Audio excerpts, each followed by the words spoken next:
Welcome back to the Barca Breakdown. My name is Adam. I'm here with the Use.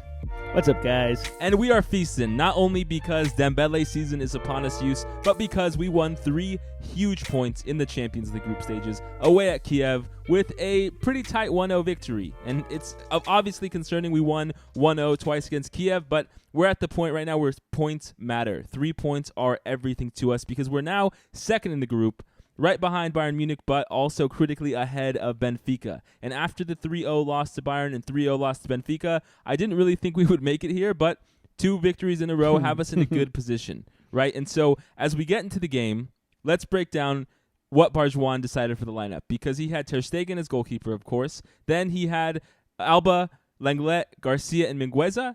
Then he had Busquets, Frenkie de Jong, and Nico in the midfield. And then he had Memphis and Ansu up front, with Xavi also kind of being in the middle of those 2 positions. And so when you look at the lineup use, there was the big news we got that Serginho Dest was out, and that's why we played, Mingueza and Xavi, and we had kind of these 4 midfielders in the game. So what did you think when you saw the starting lineup? It's a little confusing in terms of exactly where Xavi was going to be placed here, because I thought he, on the pitch, for example, he seemed to be kind of forward and back, but I also thought that Mingueza without someone particularly in front of him there would have been kind of odd. I'm not sure exactly, because he's so used to being that right back, not so much in the front and creating that space on the wing. So I thought that would be was interesting when I saw the lineup.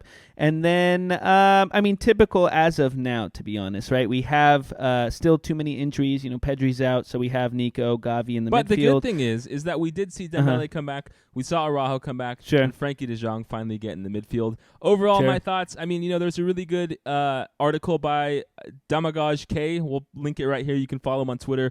Thought it was a beautiful discussion about kind of the difference between Nico and Frenkie de Jong, and how we give Nico kind of a more clear attacking instructions, and he's overall performing better than Frenkie this season, because Frenkie kind of gets lost, and he had, again, a pretty mediocre performance today, and I think it's just because we miss Pedri, because Pedri adds an element to the midfield where I think Frenkie, Busquets, and Pedri all kind of know their roles. And so in this game, it wasn't great, right? We do have Mingueza, who was skying cross over cross, playing in that, right back, right wing back position. Finally, he got one on the ground. He was able to get it, and Ansu Fati scored just a tremendous goal to give us that 1-0 victory. But it's really close, right? It's not like a huge win. You can't leave this thinking, we're made it through the group stages, no doubt. We have Benfica coming up. But there were some things to talk about, right? I think overall, the big news from this game is Dembouz.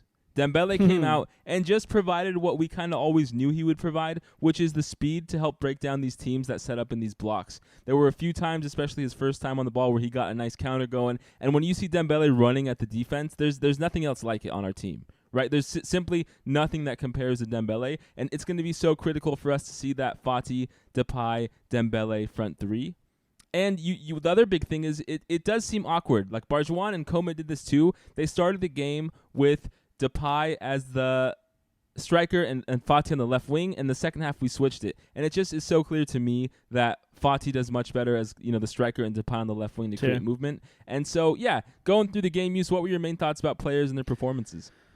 Overall, I thought Depay kind of dropped the ball a little bit, and I think he's been kind of doing so recently. Not too much creation from him, not too much open space. He seems to get upset at times, but he's not really pushing forward and trying to, take those shots on target. I also thought that Xavi Nico looked really good. I Frenkie, truly though, think, right? Yeah, exactly. Frenkie not so hot, but I truly think the highlight of today's game was obviously Fati's goal, which was wonderful. But dude, I totally want to talk about Dembele. I think that is something we've missed for so long. The speed coming from him, like you were saying, is just it got me excited to watch Barcelona for that 10 seconds that he was running up on the pitch. And he even took shots on goal, even if they weren't super fantastic or they weren't well placed. He had the confidence to take those shots, and I've been saying this all season.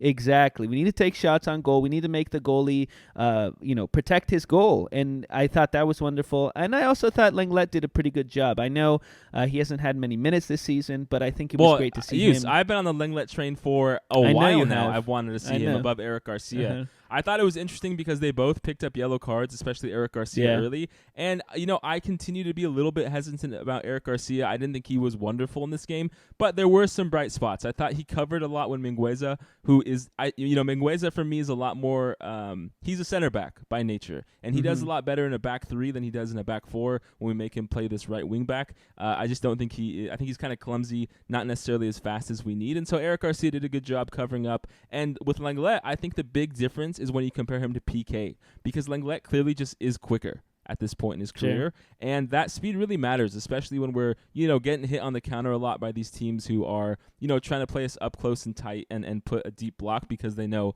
Depay and, Fati or whoever they're connected, Dest, right? Whoever they're connecting with up front on the Barca team are not that good at breaking through these blocks.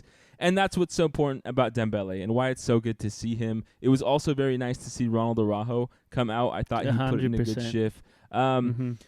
So where does this leave us? It leaves us with a Champions League that is going to be quite daunting, right? Because we have to now, assuming we lose to Bayern Munich, right? As much as that hurts to say, you got to assume that's going to be a big L we're going to take there, even though it's going to be at the Camp Nou. And so that leaves us with the last match day where we really have to beat Benfica. And looking at this team and how things have, kind of come together, it's our first away match victory since, I think, May 22nd, right? The whole time Clement was in charge for the season, we didn't have one. So bad. So what nuggets from this game are going to take us far, and what do you think is going to hold us back? Because in my opinion, like we talked about, Dembele, Fati, and Depay up front is really something that we can build off of. And then I think it's going to be critical for us to have Nico and Gavi now as routine, regular alternates for the midfield, because I still think in the big games, no matter who's coach, it's going to probably be Frenkie, Pedri, and Busquets. And the big thing about Busquets, and I tweeted about this too at BarcaBreakdown, please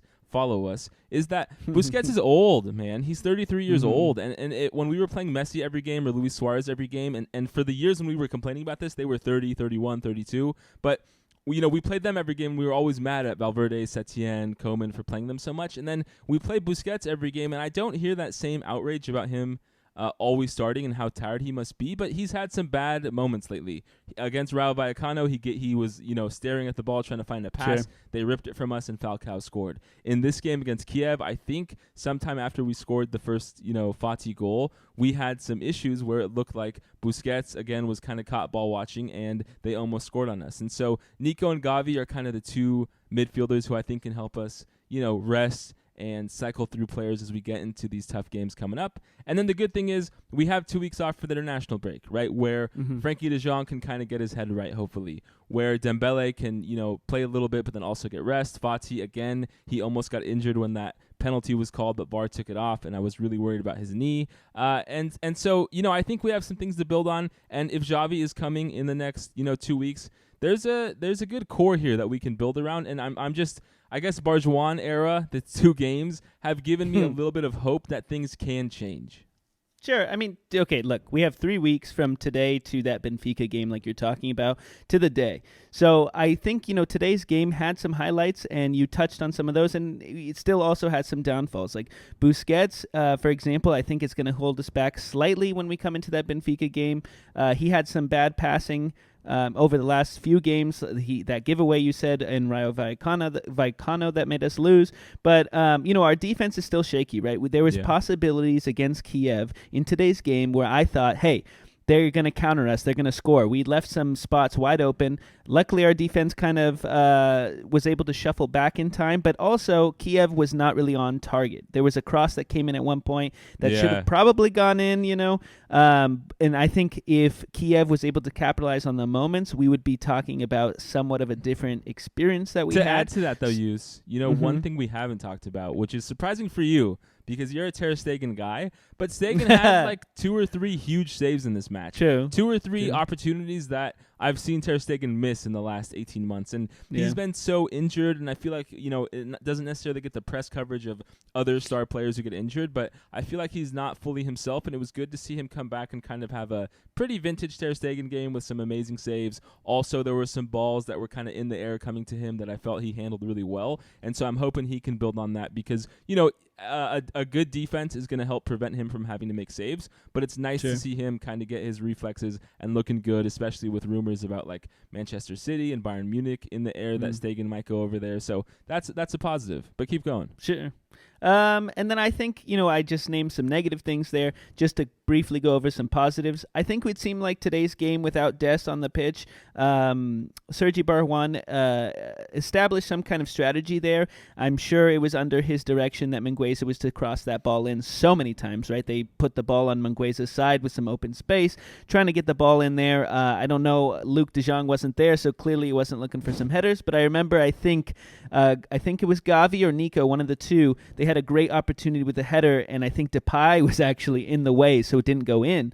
But, opening up the possibilities, having a strategy, which I saw Barjuan have, I really enjoyed, and I think if he can continue that and go into the Benfica game with a clear head and some players who are ready to play and push, and I saw some of that today with some of the substitutes like Dembele and Fati. And, dude, today Fati, for example, was heated. I think he looked like he was ready to score. He looked like he was passionate. He didn't want to lose this game.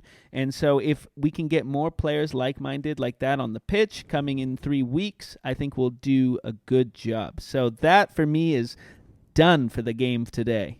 Well, thank you, Yus. I mean, I think it is going to be incremental change. It's not like, Coman to Barjuan has been some sort of like epiphany where everything is solved. No, definitely. And there's still some huge issues on offense, midfield, and defense, which have been the issues for at least 6 months, if not like a year and a half, ever since maybe even 2-3 years, to be honest. So we'll hopefully get better incrementally, time over time. I think we have a big game coming up in La Liga against Celta Vigo this Saturday. So we'll be back here. Please hit that subscribe button. Thank you guys so much for tuning in. We'll see you later. Thanks, guys.